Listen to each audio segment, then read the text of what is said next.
देखिए सामने आपको चित्र दिख रहा है संयुक्त सूक्ष्मदर्शी का, जिसको हम अंग्रेजी में माइक्रोस्कोप कहते हैं।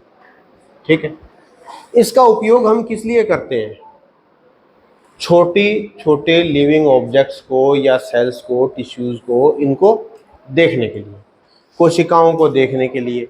इससे पहले हमने इसका उपयोग किया था ना 2-3 दिन पहले। तो अब इसके बारे में आपको बताना चाहता हूं। अगर आपको सीधे सीधे आपको इसके पार्ट्स की जानकारी प्राप्त करनी है तो आप देखिए, ये जो दिख रहा है आपको सबसे ऊपर, इसको बोलते हैं आईपीस। वो आपकी आंखों के पास रहता है ना, आईपीस।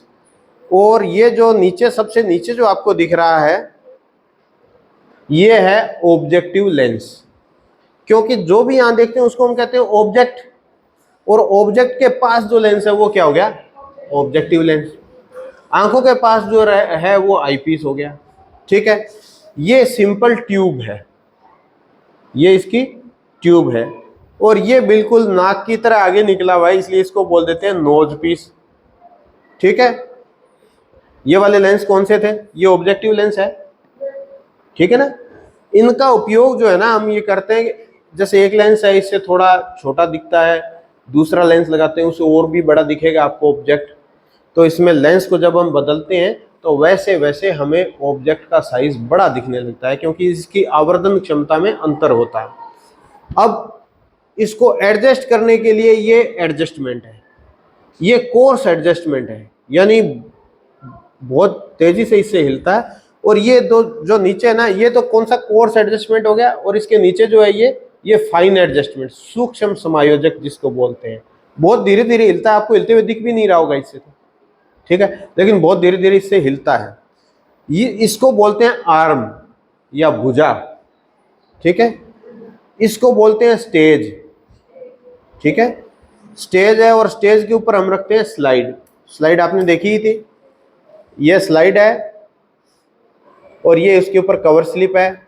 स्लाइड के ऊपर कोई, हम जिसको भी देखना है, सूक्ष्म जो भी ऑब्जेक्ट देखना चाहते हैं इसके ऊपर रखते हैं। उसके ऊपर आप पानी की बूंद डाल सकते हैं या फिर ग्लिसरीन डाल सकते हैं, और उसके बाद इसके ऊपर आप कवर स्लिप लगाते हैं इस तरीके से, और फिर इसको माइक्रोस्कोप के नीचे इसको व्यवस्थित करते हैं। इसको बोलते हैं क्लिप। इस क्लिप का क्या काम है? ये स्लाइड को जो है हिलने नहीं देता, आपने एडजस्ट कर दी उसके बाद हिलने नहीं देता, गिरने नहीं देता।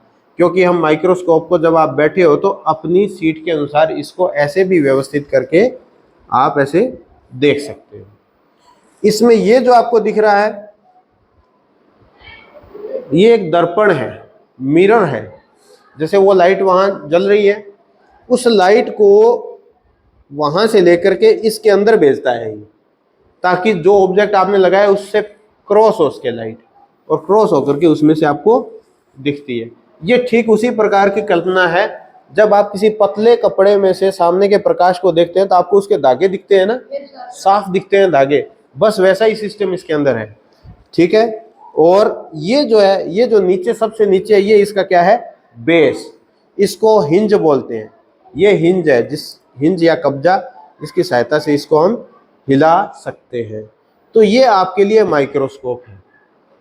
इसके मेरे ख्याल से सभी भागों की आपको जानकारी हो गई। एक बार मैं आपको बता देता हूँ, उधर बोर्ड पे भी आप देख लीजिए। ये कौन सा? आईपीस, आंखों के पास, इसको उस पे लिखा है हिंदी में नेत्रिक लेंस।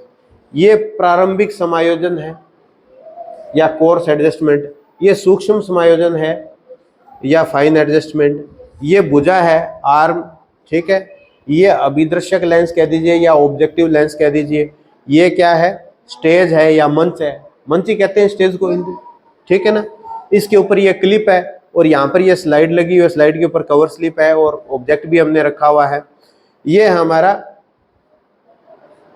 दर्पण है, ये आधार है, और ये यहाँ पे घूर्णी पेच जिसको लिखा है, ये हिंज बोलते हैं, क्योंकि यहाँ से ये घूर्णन कर सकता है, घूम सकता है। तो ये माइक्रोस्कोप के बारे में आपको जानकारी हो गई। ठीक है, आपको कोई कंफ्यूजन नहीं है?